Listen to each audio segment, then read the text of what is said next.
Welcome to the channel. If you've ever hesitated before hitting debit or credit in your accounting software, you're not alone.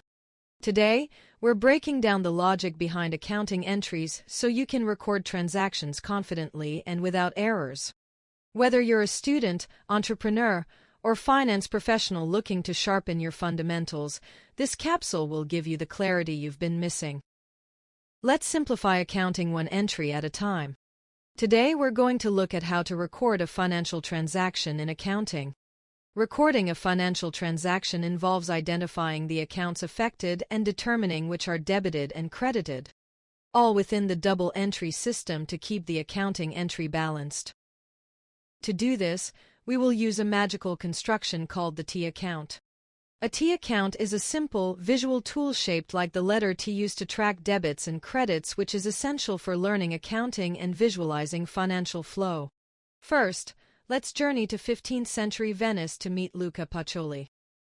Luca Pacioli is a Franciscan friar and mathematician known as the father of accounting. He published the first comprehensive work in 1494 titled Summa di Arithmetica Geometria. Proportioni et Proportionalitas, summary of arithmetic, geometry, proportions and proportionality connecting math, art and commerce during the Renaissance. Within the mathematics text, a specific section Tractatus de Computis et Scripturas details of calculation and recording. He describes the method of Venice, which is the foundational of double-entry bookkeeping. Luca Pacioli introduces the T account. That is to say, an account which has two sides like the letter T. The left side is called debit and the right side is called credit. Why these words? For Luca Pacioli, all debtors must appear on the left-hand side and all creditors on the right-hand side to give a visual shape of the financial situation of a merchant. The amounts owed to the merchant are therefore on the left and the amounts that the merchant owes are on the right. This is the first draft of the balance sheet that will evolve over time. The inventories and fixed assets owned by the merchant were added on the left. And then there are the relationships with banks, on the left side, cash on bank accounts, and on the right side, bank loans.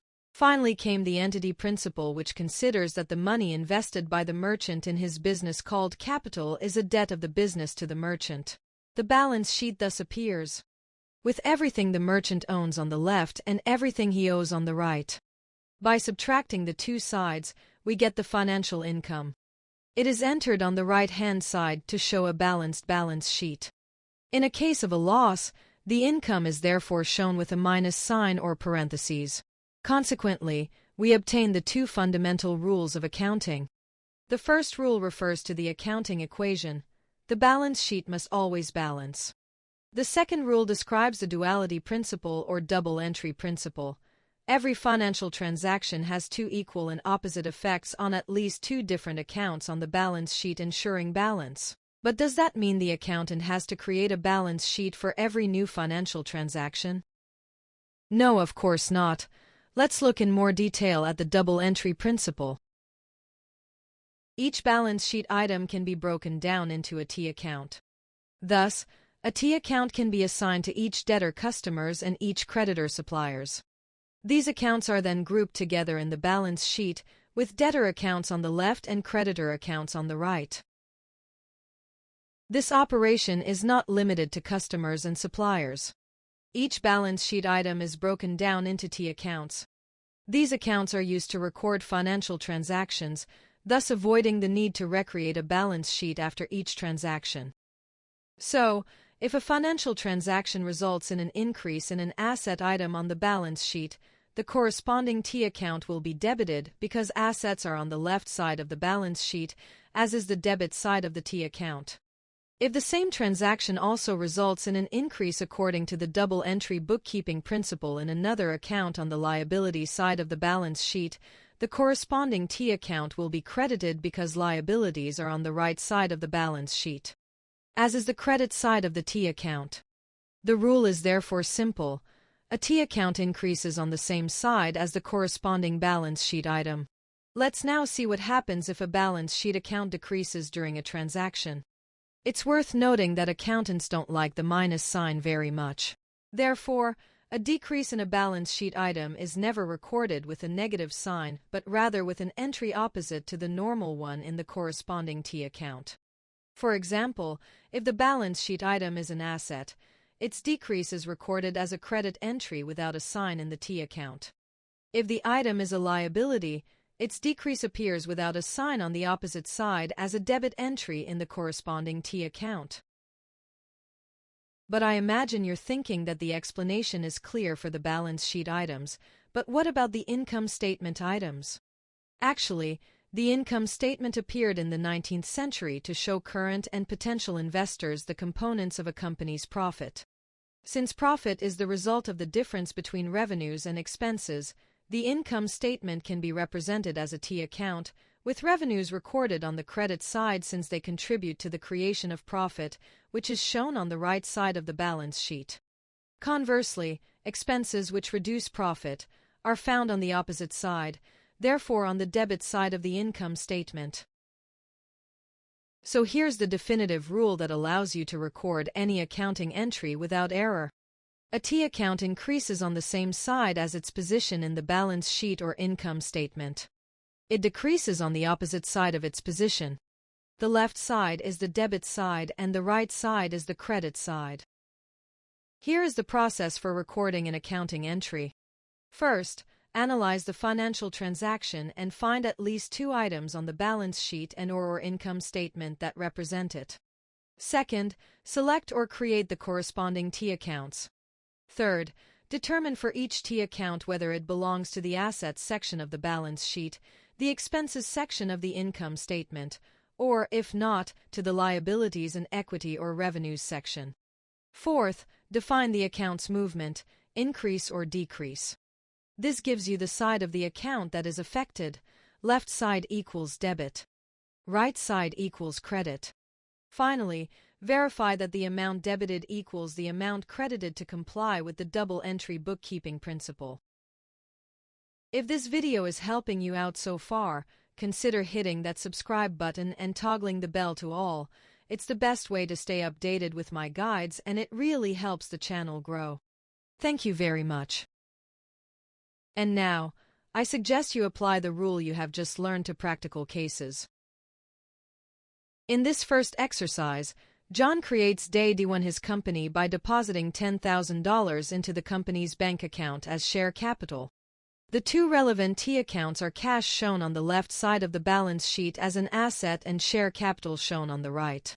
Both accounts increase, so the amounts are recorded in the T accounts on the same side as their position on the balance sheet. Therefore, $10,000 is entered on the left debit to the cash account and $10,000 on the right credit to the share capital account, along with the date D1. Since the sum of $10,000 appears as both a debit and a credit in the relevant accounts, the entry is balanced and complies with the double entry bookkeeping principle. Both accounts will appear in the general ledger. The entry will also appear in the journal entry on date D1. I can hear you saying, "It's strange, when John deposits money into the company bank account, the account is debited, whereas when I deposit money into my personal bank account, my account is credited." The explanation is very simple. The bank statement you receive from the bank comes from its accounting records. The money you deposit in the bank doesn't belong to the bank, but to you. This money is therefore a debt owed to you by the bank. A debt appears on the right side of the bank's balance sheet, and therefore an increasing debt is recorded as a credit to the account. Similarly, a withdrawal from your account reduces the debt owed to you, so it is recorded in the bank's accounting records as a debit to your account. On day D2, John buys $5,000 worth of merchandise from Company X. $1,000 is paid immediately, and $4,000 will be paid later. The relevant T accounts are inventory, cash, and accounts payable. The cash account is already open and will be reused. However, the accounts inventory and accounts payable must be opened and added to the general ledger. The inventory account increases. The amount is recorded on the same side as its position on the balance sheet, that is on the left side. It is debited. The cash account decreases. The amount is recorded on the opposite side of the balance sheet. It is credited. The accounts payable account increases. The amount is recorded on the same side as its position on the balance sheet. It is credited. The journal entry balances $5,000 debited and $4,000 plus $1,000 credited for day D2. On day D3, John sells all of his inventory for $8,000 to Company Y. The payment will be made later. The relevant T accounts are inventory, accounts receivable, and profit. The inventory account is already open and will be reused. The accounts receivable and profit accounts must be open and added to the general ledger. The inventory account decreases. The amount is recorded on the opposite side of the balance sheet. It is credited. The accounts receivable account increases. The amount is recorded on the same side as its position on the balance sheet. It is debited. The goods cost $5,000 and are sold for $8,000. John therefore makes a profit of $3,000. The profit account increases by $3,000, and the amount is recorded on the same side as its position on the balance sheet. It is credited. The journal entry balances $8,000 on the debit side and $3,000 plus $5,000 on the credit side. In reality, accountants use the income statement. Two entries are made. The inventory account is credited by debiting the purchases account. The accounts receivable account is debited by crediting the sales account. The income statement therefore shows, by subtracting purchases from sales, a profit of $3,000, which will be recorded in the income statement. Let's now consider that John decides to prepare his company's balance sheet at the end of day D3. To do this, he creates a list of the accounts in the general ledger with their amounts and balances. This list is called trial balance as of D3. Applying the double-entry bookkeeping principle, debit amounts equal credit amounts, and the same is true for balances. It is then simply a matter of transferring these balances to the corresponding line items on the balance sheet.